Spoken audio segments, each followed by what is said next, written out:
Hello. Hi. Oh, I'm I'm glad to see you. Happy to see you too. We found each other. How are you? I'm fine. I'm very fine.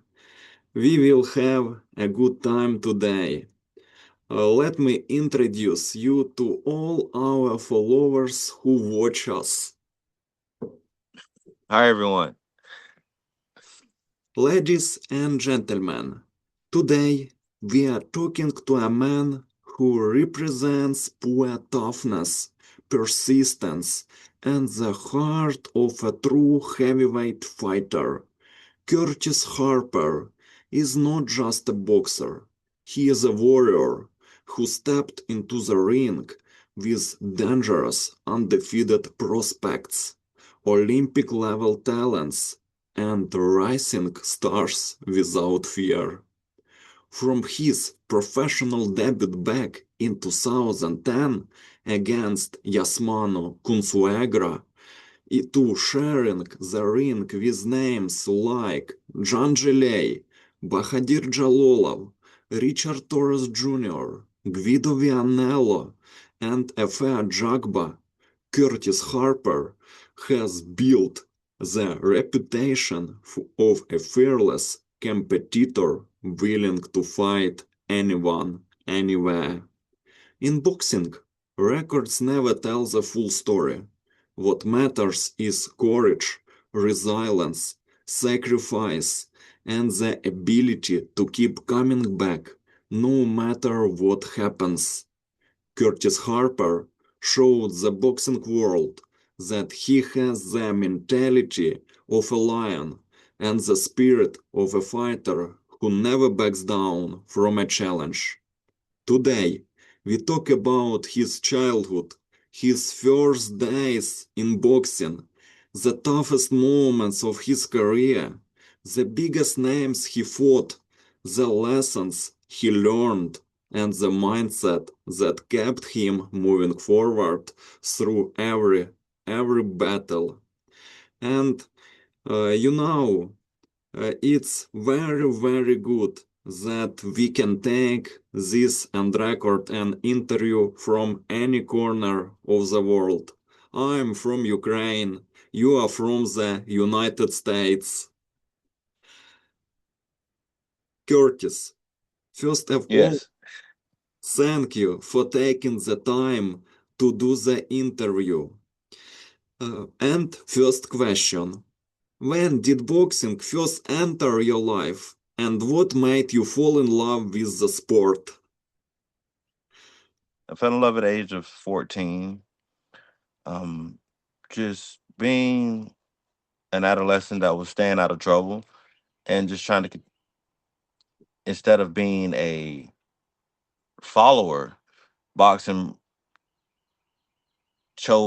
I chose boxing to be a leader of my own decision makings and my tribute, just focusing on what I do best.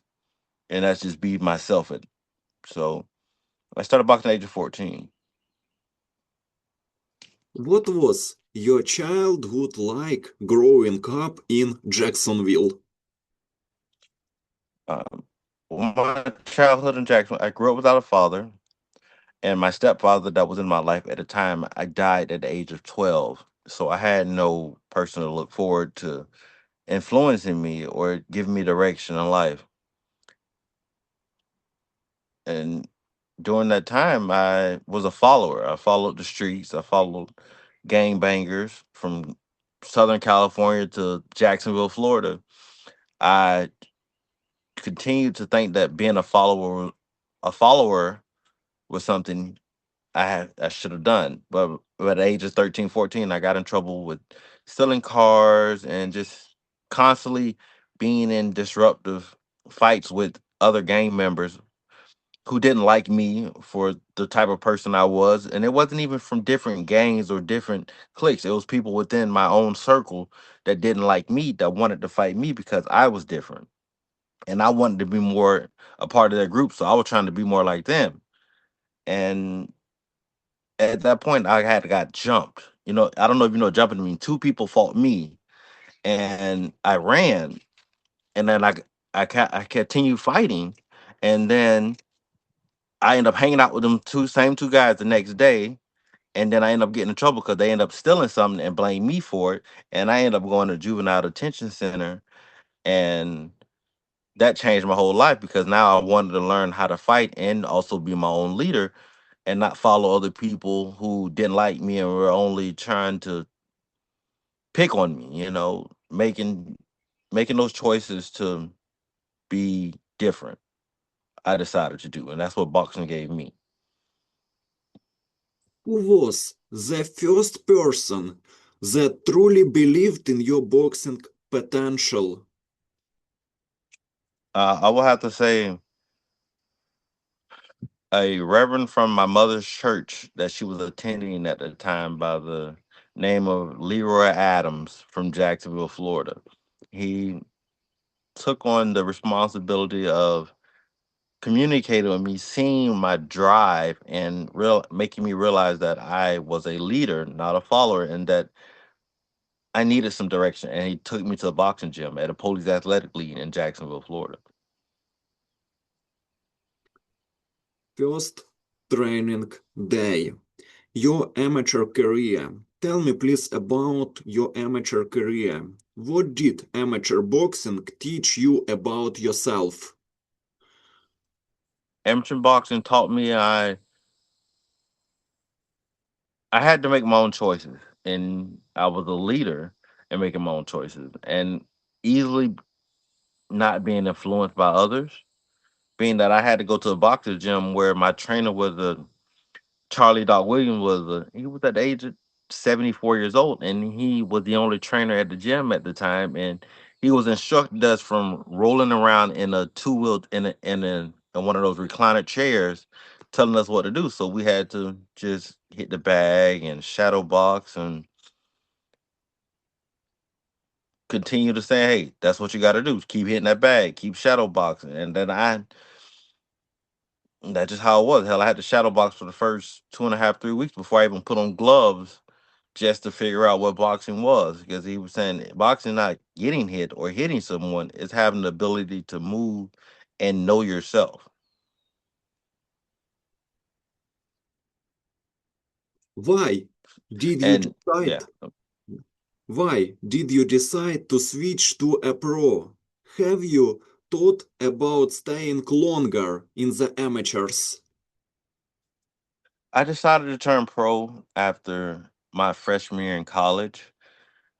Being I was on a football team that was sucked. Our first year we went 1-9, but I was always boxing in the off season, shadow boxing, training at a boxing gym, and I decided to turn pro to where I realized I didn't want to be a part of a team sport where other people dictated how and coaches dictated how long I'll be on the field or practicing. There was always a deficit in that. And my twins, had gotten my college sweetheart pregnant, and my friend, and then I had children, and then I decided, it's time to turn pro and make some money for my family. Who can you single out from the strongest amateur opponents? Tell me please about these fights. By far, Javalov was the most recognized, and if you hit him, he smiled and step forward to you and continue to punch you again. That was by far one of the hardest fights I've been in. That he recognized when you hit him and you didn't, and he wasn't hit hard, he'll just continue coming forward. By far, Javalov was the toughest opponent I had. Curtis. My recent fight, yes, Yes, continue please. with my recent fight versus what's his name, Terramawanda, wasn't a challenging fight. It was a very surprising punch that he hit me with, and I wasn't. It was just a surprising punch that he hit me with, being I had just fought less than 20 days before that versus another guy by the name of Davis, not Davis, forgot Hines, who I should have beat. That wasn't a great boxer, but he definitely was a runner in the ring, and I knocked him down twice. Um, yeah, Richard Torres wasn't tough.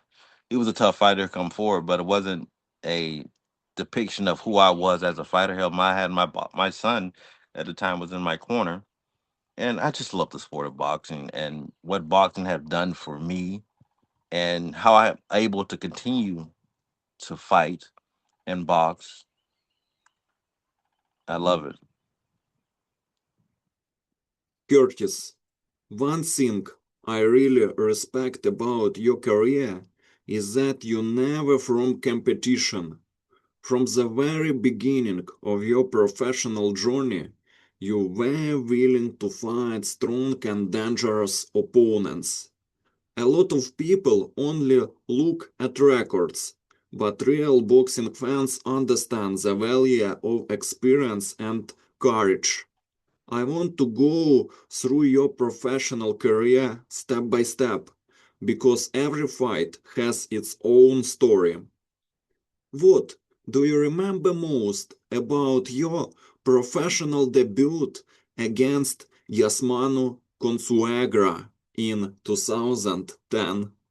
Oh man, I remember I was excited, and you have seen fighters excited about fighting, and I was excited just that I was turning pro, and I was going to have a chance to make some money and take care of my family. And that was all I was thinking in going into that fight. I didn't care who it was or what he brought to the table. I knew I was just going to get in that ring and do my best. And that's just and I still have that excitement in the fight game today. It's it's such a not a it's such an adrenaline rush to get into the ring and be in there and to say, "Hey, let's fight. I'm gonna fight someone. Let's do this. Let's make noise. Let's make some noise with our gloves. Let's take this challenge on." So yes, I'm excited. I'm excited about being on this podcast with you and knowing that you have the love and the chance to interview me. This makes me excited. This is the reason why we fight, because I get a chance to communicate with someone who loves the sport, who sees it for what it is, and knows that the sport not only bring energy, but bring humbleness and bring character to a human that is amazing. I thank you for the interview, by the way, very much. So I'm loving it. You didn't break down and move on. You are mentally strong. What lesson did you take away from that first professional fight? That I had to be absolutely ready, and that I couldn't wait on my trainer or my a promoter. I had to go and work out and be mentally, not just physically in shape, but mentally in shape for my next fight, which I did. And I fought my next two fights. I fought two undefeated guys and I beat them. So it was just a mental strength. And that was without a trainer. That I hadn't a skillful trainer at the time of nothing of that nature. It was just my determination and my will to say, I'm going to be a better boxer, a better person, and a real fighter in the ring. Curtis, throughout a long professional career, having loyal people around you is extremely important. A fighter spends years trusting his team with major decisions that can affect his future inside and outside the ring. Managers and promoters can either help build a fighter properly or create unnecessary problems. That relationship becomes a huge part of a boxer's journey. How important was your manager in helping guide your professional career? Tell me please about your manager. At the time, I don't want to speak of any of my previous managers because they weren't what I have now and the type of person that I have now. And those people are Chrissy Martin and Lisa Holloway. They are manager, promoter, or a couple, a wife team that is truly redefining. what boxing is because they're former fighters and they bring not just knowledge but experience in the ring, and they share that with their fighters. Every time I communicate with Christy or Lisa Hollowine as my, not just as a promoter, I talk to them and I can trust in them because they've been in the ring. They not only have been where I've been, but they've been where I want to be also. And that experience, that communicate with them and to pick their brains for different thoughts of training methods and how to go in and out of the ring, bring forth the ability that a fighter absolutely need to be monumental in the ring without fear, without scares, knowing that he can get in there and just destroy the person that's in front of him. And that's what a promoter, Lisa Hollowine, Christy Martin, are they do for me. And I've met Christy when I was younger, and her sporting ability and her ability as a boxer to be is just phenomenal as a person and as a fighter that she was. She brings that to the sport of boxing as a promoter, and she was a manager, and she's a matchmaker. She's someone that her and her wife, they literally take on the whole facet of being a fighter, and they do everything in the business together, and they're everything that a fighter needs. So my previous managers, fuck them, excuse my language, but they weren't what I have now. And so to speak of the past doesn't continue my present and my future. And that's what's really the topic of choice today for me, because they're amazing. Like the dynamic and the duo that they bring to me. And I'm able to speak and be as confident as I am in my sporting ability to be a boxer. It's because of those two ladies currently. A lot depends on the promoters. What kind Yes, of relationship did you have with the promoters? And how many promoters did you have? I previously worked contract over contract maybe with three different promoters, but Lisa and Christy Martin are my first official signed contract. I'm going to continue fighting with them as my promoter. Previously I had a manager, and it wasn't my best interest. They didn't see me for who I was as a fighter, and their knowledge in the game at the time is that they never had actually been in the ring, and that goes very far when you're in the ring and you want to be in the ring. You want to be able to trust not just your manager, your trainer, your coach. You want to be able to have a total package. And that's what Lisa and Chrissy brings now. And I'm experiencing that each and every day as having them as my promoter. The boxing business is very, very tough. Oh yes, it's Promoters definitely rough. Definitely and rough. promoters and managers think about themselves first, about your income. What is the biggest lesson boxing business taught you during your career? That a fighter belongs in the ring, and that is what the boxing business had told me. A boxer belongs in the ring or in the gym.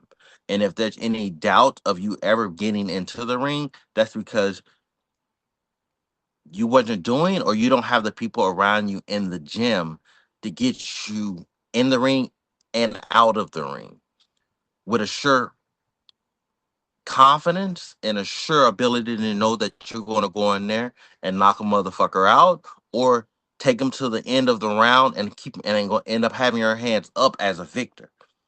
So that's and having a great promoter does that, and it's going to have me up like this and knowing for a fact. But also, it's just that relationship that you got to have with your trainer just can't be just a friendship. It has to be a bond and a mentorship. You have to look up to your trainer. You have to trust in your trainer sees you and know you and only wants the best for you. In your opinion, what should young boxers pay attention to when choosing a manager and promoter?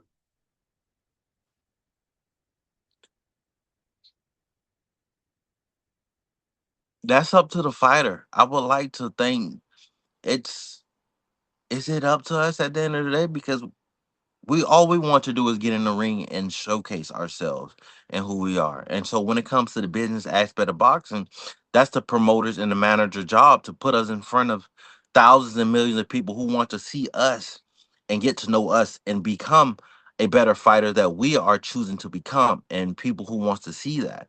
So choosing a promoter and choosing a manager, it's all based off what you can bring to the table because they're putting money in their communication, they're negotiating on your behalf.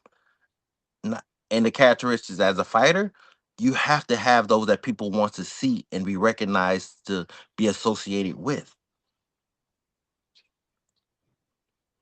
What do you think about Zufa promotions? I've heard that they're providing a not just a platform, but they're also paying the fighters the correct amount to where they can continue being not just successful fighters, but can take care of their families and become better people. So shout out to Zufa that they're doing something in the sport of boxing, but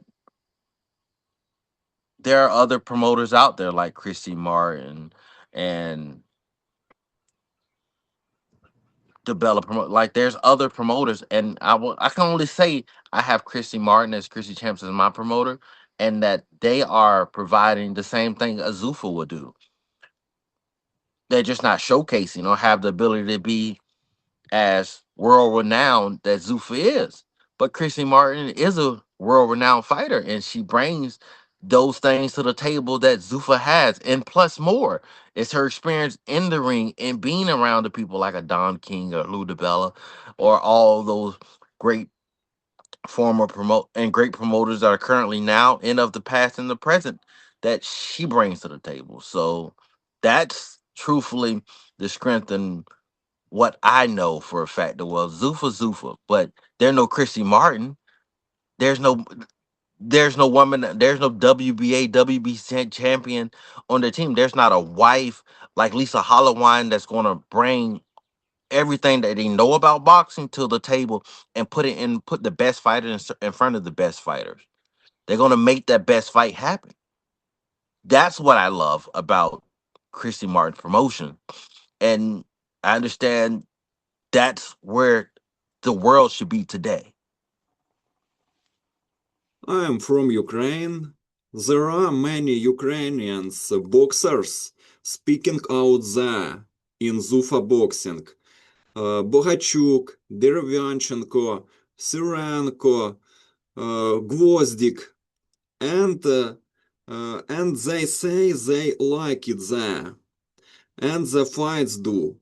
They say that they're a regular cash collateral. In your opinion, do you think Dana White will be able to do the same in boxing as in MMA?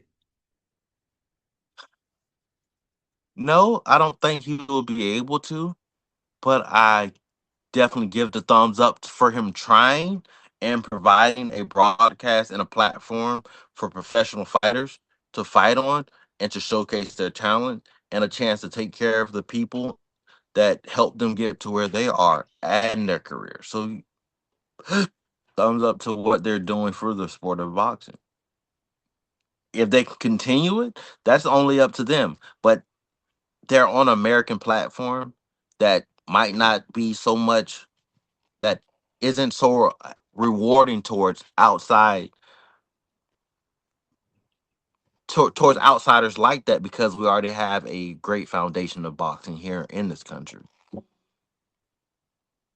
Professional boxing can sometimes feel lonely despite all the attention around fights. That's why having people who genuinely care about the fighter as a person is so important. The right team can help a boxer stay mentally strong during victories and defeats. Those relationships often become like family over the years. Who were the most important people supporting you behind the scenes during your boxing journey? My wife, my sons, my daughters. It's me and my wife, my five children, and our family that supports me to continue not just a box, but just to know that I love to continue doing it. And they're right behind me, continuing as I go through my boxing career, and that's the support and the energy and the sufficient agreement that I've made.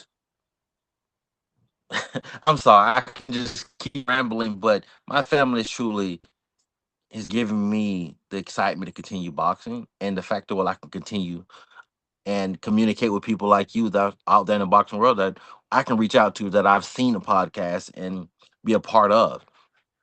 Because the sport of boxing is around the world is and it can change the world as long as we continue doing it and be friendly while we say and be a part of it.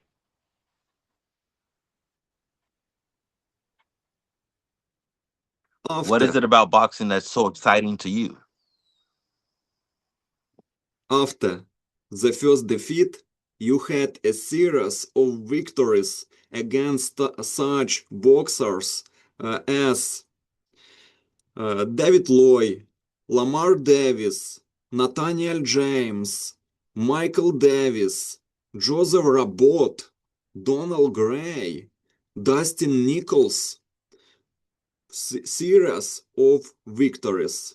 What do you remember most Yeah. about this period when you had a winning streak? Oh, my hands up. Being a victor, knowing that I'm going to be and doing again, and I'm taking family to take care of my family, taking money home to my family, and to take care of the people that are in supporting me continuing the boxing. I mean, it's such a rewarding feeling, and it's the smile. The smile on the face shouldn't just be after the fight; it should always be before, but right, and I step in the ring, and that's when I know I'm going to have the best fight of my life and of the night when I walk into the ring smiling and I walk out the ring smiling. And here I am on this podcast with you smiling because I'm grateful and I'm happy to have that experience and letting people see what we do and who we are. Such a great thing.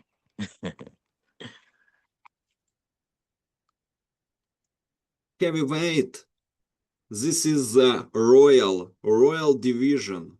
One blow and the light is off. Heavyweight Yes, boxing the light can be off of one. Heavyweight boxing is brutal because one punch can change an entire fight instantly. At what point did you feel you truly belonged in the heavyweight division?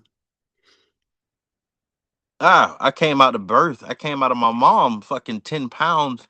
I was born a heavyweight. I don't know any other division other than the heavyweight division. So to try to lose weight to fight in another division, hell, I might as well cut off. I got to cut off two legs, not just one.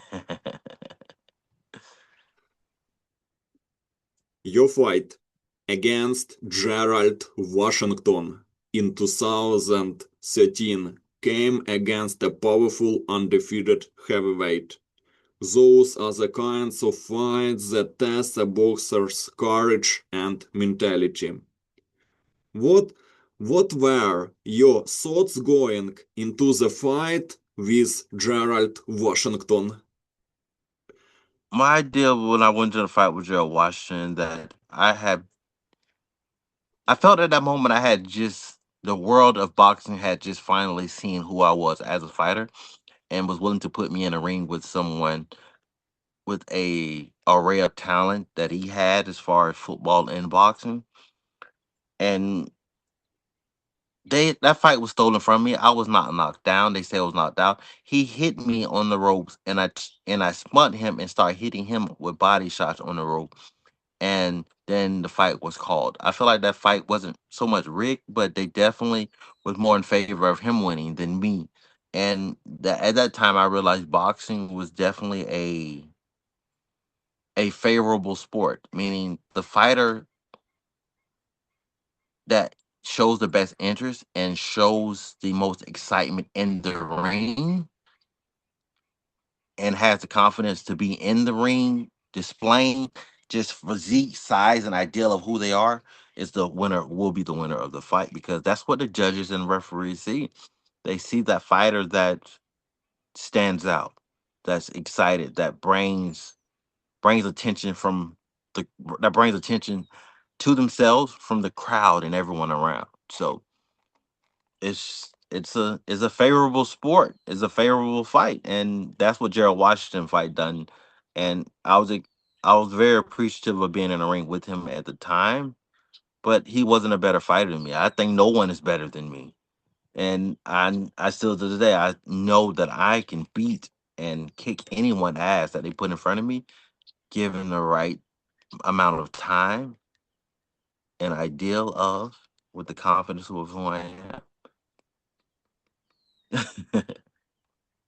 In your opinion, why did you get such strong opponents at the beginning of your career? Gerald Washington, Donovan Davis, Dennis. Because they offered me those fights, and I'd be damned if I turned them down, because that's what I this is the sport I want to be in. This is what I want to do with my life. So I have to fight, and I continue to fight the best and the youngest, and that's the sport. That's what the sport gives to those that want to challenge, that wants that challenge in life, to be better and to be known as the best. I'm very curious to hear your thoughts about Chris Arreola. I really like his fight against Vitaly Klitschko in 2009. In 2015, you stepped into the ring with Chris Arreola, a very experienced and respected heavyweight. Fighting someone who competed at the world level gives a fighter valuable experience. Many boxers dream about opportunities like that. Those are the nights that stay in a fighter's memory forever. What impressed you most about Chris Arreola inside the ring? That he was right there, he was in the ring with me. That what impressed me, because he was coming off these fights with. Sorry. Friend, turn the camera over, please. Oh, good, good. Okay, sorry about that.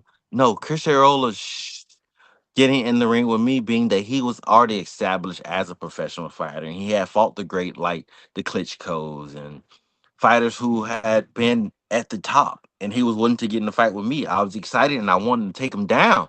So that was the excitement and the energy I went into that fight with. I was just pleased the fact that he was willing to get in the ring with me, and that's any fighter till today. And still today, they're willing to get in the fight, get in the ring with me. I appreciate that, but I want to take them down. I want to kick their ass. Chris Arreola is elite level. Elite level. Why did fighting Chris Arreola teach you about elite level heavyweight boxing? Oh, confidence. Getting in the ring in confidence and having that ability to know what punch you threw and how you threw it and where is it going to land, and being able to take a punch back, because Chris kept coming forward. He wasn't taking a step back. And at that moment that I did see that I can hit him and hurt him, gave me the energy just to continue throwing punches and blows at him. So hey, I appreciate that for Chris Ariola to get in the ring with me and hell, he hit me and I hit him back, and that was just exciting. We went back and forth at it for 8 rounds. I remember how John Zhilei ruined Joe Joyce's career. After these two battles, Joe Joyce was no longer the same as before. He was pierced. Your fight against John Zhilei happened before many fans fully understood how dangerous he would become later. How powerful did Jan Zhilei feel when you fought him? Say his name again. How powerful did Zhilei Zhang feel when you fought him?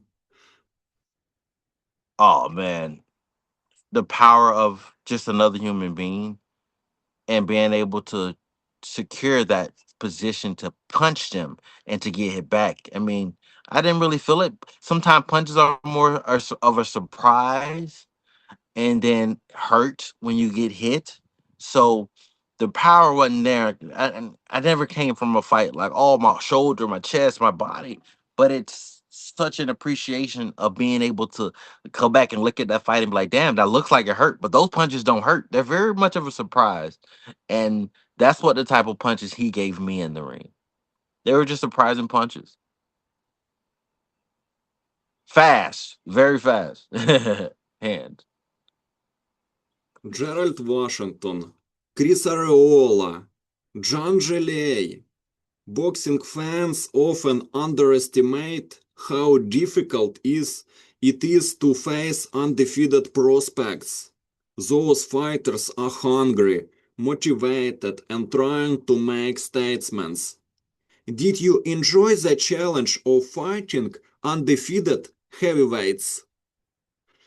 Oh yes, hey, I'm excited still to today to continue trying to fight undefeated fighters because if I can take that, oh, that lets me know and lets the world know that I'm a fucking fighter, that I'm the best fighter of that night. Because if I take that zero from that fighter, then I'm the only one that's going to be on the right side of that instead of just the left side of his record. Every every fighter remembers certain victories differently. Some wins feel important because of the opponent, while others become emotional because of the timing in a boxer's life. Sometimes the hardest earned victories are the ones fighters appreciate the most years later. Those moments stay forever in a fighter's memory. Which victory in your professional career feels the most special to you personally? Um, every victory, honestly, but definitely every victory because that's a gift to myself that I'm giving myself of being a victor, being able to put my hands up and displaying that to the world is exciting. So every fight of the night, every fight You have is a say it again. 19 wins. You have 19 wins. You lose. You win. Your fights are interesting to watch. Which win gave you the greatest feeling of satisfaction and pride? Versus Christian Thun. That was by far one of the best fights I was very confident in and stepping in the fight and being able to beat. And that what I would have to say was one of the greatest gifts I've given myself was that victory versus Christian Thun because I went in there very sure of myself and knowing that he was not going to win that fight. Also, you have 13 knockouts. You can knock out anyone. Which knockout victory was the most memorable and emotional for you? All of them are very emotional because once another person falls, you what happens I just want to stand over them and look down at them and be like, yeah, I did that. I knocked your ass out. So every knockout was great, but not to give that opportunity to myself to stand over someone and look down at them and know that I kicked their ass and then grab their glove and help them up is a sportsmanship in the sport of boxing that's not there really anymore. But because it's entertaining, so I want to be able to entertain people and also stand over my opponent looks down at him, knowing that I kicked his ass, and then help him up and be like, "Thank you. We can do this again later." And that is what that knockout does. And so every knockout is special. Your fight versus Efe Ajagba. Everyone is still talking about this fight, but a lot time has passed. What emotions were you feeling before the opening bell against Efe Ajagba? Tell me please about this story.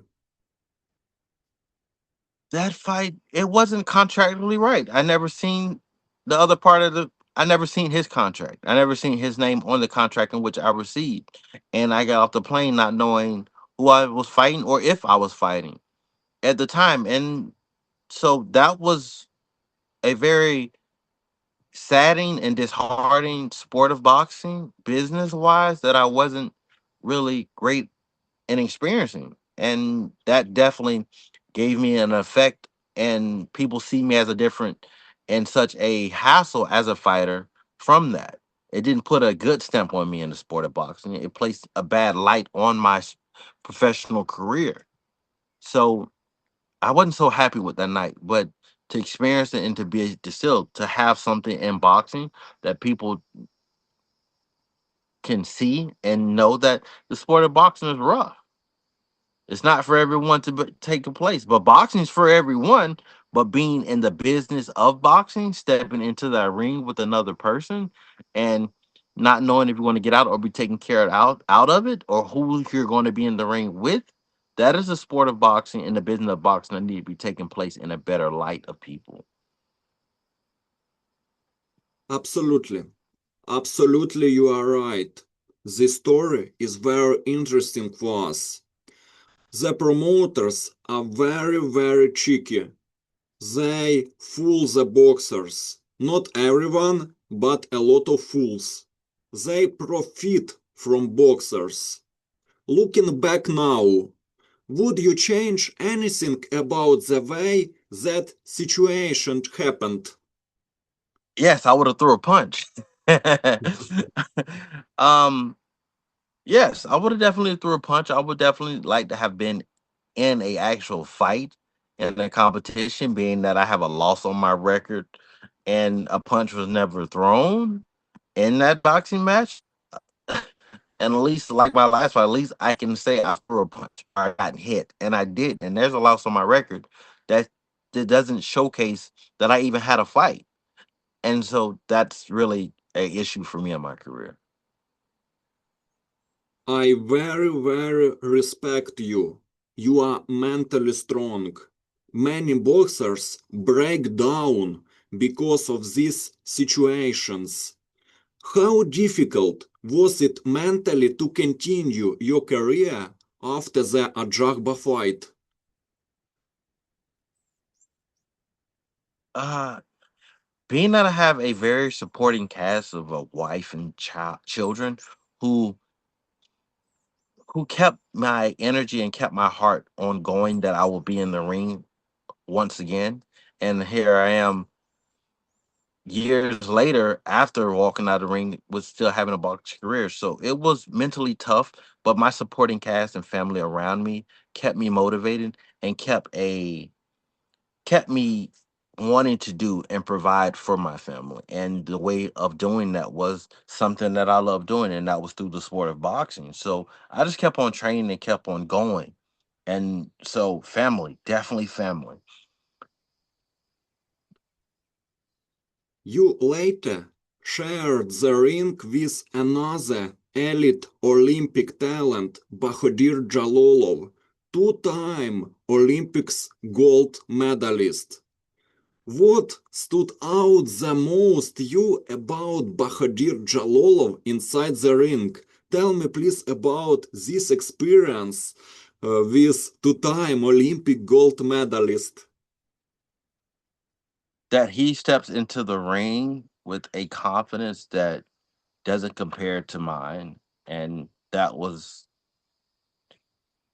a very reflecting moment to step into a ring with someone who haven't and I can go all around it, but it was a fight that was so appealing and interesting to me because he was at the time and still is currently known as one of the best amateurs in the world.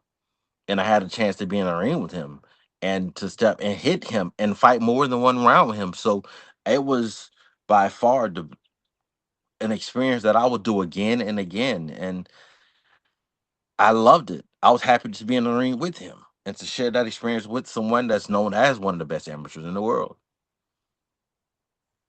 Curtis, in recent years, you continued stepping into the ring against young undefeated heavyweights who were trying to make names for themselves.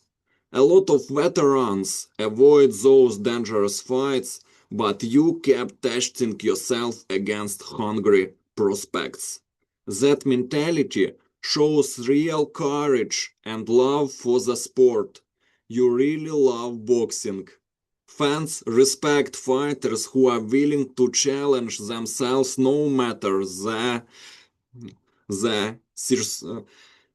what was your mindset going into the fight against Damian Kneba in 2023? My mindset was him. I had a veteran in my corner at the time of Sherman Tate Williams, and that the mindset was that in there to fucking hit him with overhand rights and left hooks all night. Overhand rights and left hooks all night. That was my mindset. Just to go in there and show him that he's going to get hit and he's going to get hurt. So my mindset that night was just to continue punching. And shout out to Damon, and he's experiencing losses in his career currently. That if he can get past it, who knows? I want to see him in the ring too. I'll take that rematch and give him a chance.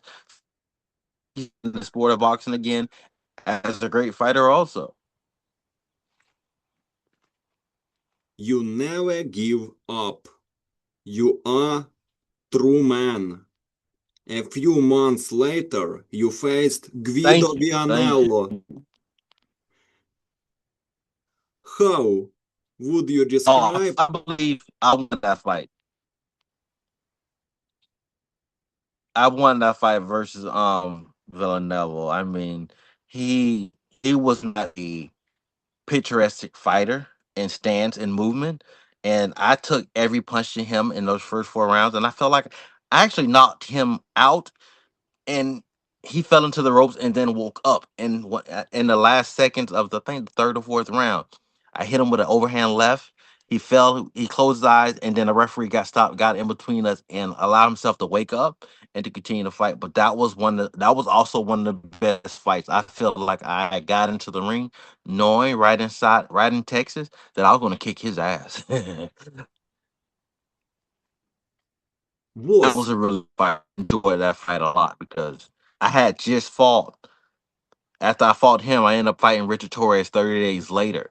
And man, that Richard Torres fight was an experience also. But it was in the state in the Florida where I felt like I needed to be and throw better punches. But I'm a self-made fighter. My camps are all self-funded. My experience of being in the ring, me getting back and forth to the gym, me constantly just always trying to be in shape and be ready for the next fight is my mindset. So that's where I'm always going and taking forth. I don't care if I'm too tired to run a mile the next day or go hit the bag the same day that I'm sparring 10, 12 rounds. Like, I feel like I not want to get tired in the ring. And the best way not to get tired in the ring is to continue training after a fight, get ready for the next fight and the fight after that. Don't ever stop being in the gym. Once you get out that ring and they give you your paycheck Saturday, you should be in the gym come Monday. Let people know that you're ready and you want to continue fighting, and being the best fighter is how you get there is by being in the gym. Once you get out of that ring Saturday, go be in the gym Monday. Do you believe Richard Torrez Jr. can become a world champion someday? Any fighter can become a world champion one day. but I'm the world champion every day. But no, I don't see it really happening for Richard Torres. Hey, a shout out to him for what he done with the sport of boxing. He's fighting Frank Sanchez soon, and they're gonna be a tough fight for him because Frank Sanchez has very quick hands, and Richard don't have that quickness, but he does have the acute knowledge of placing himself in the right position to throw punches and to collect points as he throw punches in a boxing match. In the future, in your opinion, who do you think will win? Moses Itauma or Richard Torres Jr.? Mosa Tuma, I've never been in the ring with him, so I wouldn't know. And I've seen fights of him, but I think Richard Torres will give him such a challenge to where Mosa Tuma wouldn't know what to do with it exactly. And he's not going to go and knock out Richard Torres. They're going to have to take that all each and every round that it takes. If it's going to be 10 rounds, 12 rounds, he's going to fight Richard Torres to the end. And Richard Torres is going to take him to the end. That I do believe in. Who will win? That is up for the judges and the referees to choose.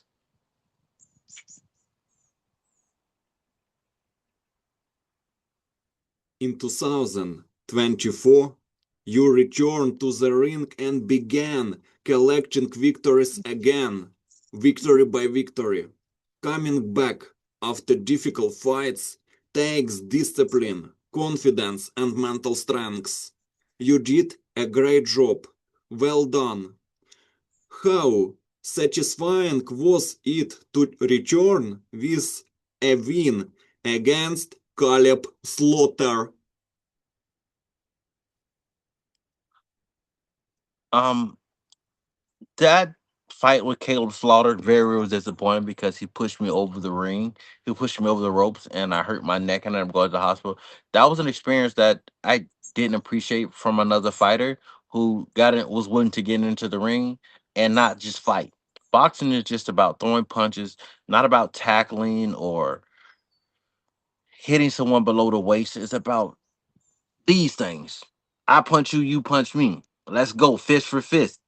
And he wasn't up for that night. I hit him one time and he was like, "Nope, I'm not going to continue this fight." And he pushed me over the rope. So I that wasn't a fight that I approve of, and a fighter that I would never even be interested in seeing again, being that he threw me over the ropes that night. You started knockout a lot in 2024, a successful year.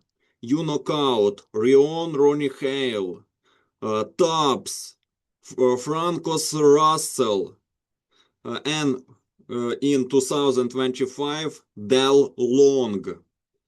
Did you feel mentally stronger during your 2024 comeback run? Mentally strong, I've always been. Those were fights just to give me, and nothing against those fighters, but those fights were showing me that I had that ability to not be in the ring with foes, and foes aren't really fake fighters. Anybody that's willing to get in the ring is a boxer and put on gloves. I respect them, but that lets me know I was a more of an elite fighter than those guys I was in the ring with, and I placed myself in a position to do that, and I'm going to continue doing that every day to be a better fighter, and my confidence were 10 times more than any of those guys I was in the ring with at the time. You won 5 victories in a row. Did you feel like your experience was becoming a major advantage during those 5 fights? Yes, my maturity and my ability to see and look across the ring and see the defeat of another person.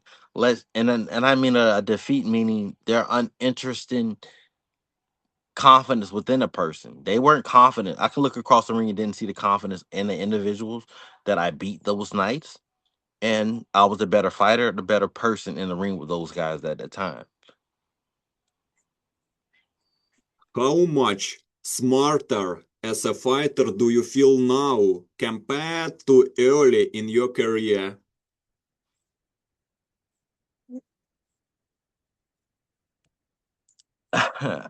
A smarter fighter? I would say more of a more confident fighter, especially after such fights that I've had. I'm more interested in continue to fighting the top guys and being able to chance to make a living continually fighting those guys because the top is where it's at. And the top is where I want to be. And I know that I'm capable of doing that. Hey, I want to be back in the ring with the Ronnie Hines and the Ch- Cheramonas and the fucking Moses and the Richard Torrez. I belong there. That's where I'm at. And I will not be in the ring again until I'm in the ring with one of those guys, showing them that I'm a top fighter myself.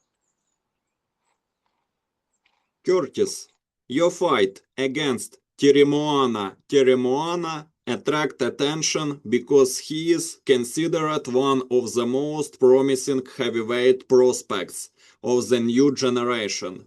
Teremoana, Moses Itauma, uh, Richard Torrez Jr., Bakhodir Jalolov, this new generation.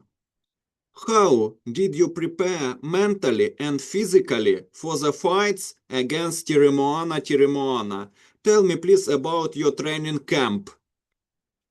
Uh my training account was more of a okay, let's get back in the ring because I had just fought 20 days prior to that fight with very Terramona. Nothing against Terramona. He hit me with a very surprising lucky shot. And that wasn't the fight that I felt that I did my best in. And I could have definitely been better given the opportunity that I did have. I appreciate that through Christy Martin and the team in which I have. But I want that fight again, and that's all I'm saying. It won't just happen that fast, and I would have taken him to the distance. He would have been I would have been his face every second of every round. What do you remember most clearly from the fight with Tirimoana itself? Meeting Eddie Hearns and not knowing who Eddie I knew who Eddie Hearns was, but meeting him for the first time, I honestly didn't remember his name as we spoke, meaning that I never actually had a conversation with him. And I'm more of a friendly, hey, how you doing? Let me shake your hands. Then I'll get to know you type person. And just being able to meet him and to communicate with him was a different interest of me because I never had met him prior to that fight or had a conversation with him other than seeing him over a screen. So meeting Eddie Hearns was definitely the most interesting thing of that entire boxing event. Curtis, throughout your career, your name was connected to several interesting heavyweight matchups. One fight that many boxing fans still talk about is the possible showdown with Deontay Bronze Bomber Wilder, also known around the world as the Bronze Bomber. How serious were the negotiations for a fight between you and Deontay Wilder? That fight was serious. I had signed a contract to fight Deontay Wilder, and I was told that he had signed one too. And that fight had should happen as of last year, and that was at another time in the sport of boxing. Well, it wasn't my current promoter at the time making that fight, but if I had someone like Christian Martin working and making that fight happen for me, it would have definitely, I would have definitely seen it through. So that fight should have happened, and the people that was arranging that fight didn't do the right things business wise to make that fight happen. And that's their loss because I would have kicked Deontay Wilder's ass. Why do you think the fight with Deontay Wilder never officially happened? Because I was coming off a very 5 fight win streak and I was by far in shape. each and every day mentally and physically to walk through a brick wall, and no one was going to beat me. I didn't have to go out of camp to get back into camp. I was always ready to go at that time, like I am today. Uh, what did you personally think about Deontay Wilder as a fighter during his prime years? Um, One of the best fighters. I wouldn't. I would have to say one of the top 10 of all time as a American fighter that he and a great fighter and a very much of a professional he was. I give all my respect to Deontay Wilder. He was a great champion and a great person. Everyone has their defeats, but he definitely carried the championship of who he was very far and beyond what I have ever seen myself personally and from other fighters do. So shout out Deontay Wilder. He was a great fighter and a great champion. I liked that he beat Chisora. Oh yes, Chisora did not just he was not supposed to be in the ring with Deontay Wilder. And last question. After the Tiremoana fight, what goals and motivation still keep you moving forward in boxing and in life? My family and being able to communicate and speak with others about the sport of boxing, being that is by far one of the greatest things on this earth. It's the sport of boxing. So hey, if I can do it, I'll do it to the day that I die. And it's just such a great sport to partake and to be up. I love it. I wouldn't change I wouldn't change anything in the sport of boxing today because it's a platform just to display just me and you, no one else. It's just me and you in a ring. Meaning me and the opponent or the person that choose to step into the ring and throw punches and make noise.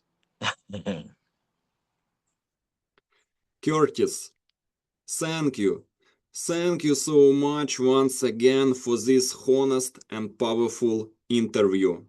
Your journey in boxing shows something that real fights fans always respect: courage, resilience, and the willingness to keep moving forward no matter what obstacles appear along the way. I truly, I truly want to wish you health, happiness, peace, and success both inside and outside the ring. You have already proven many times that you know how to come back from difficult moments and return to the winning column again. I sincerely hope boxing fans get to see you build another strong winning streak and continue doing what you love with confidence and motivation. Stay strong, stay healthy, stay keep fighting like the lion-hearted heavyweight the boxing world knows you are. And, of course, huge greetings and respect to you from Ukraine. There are boxing fans here who respect real fighters, warriors, and men with heart, and your journey definitely earned that respect.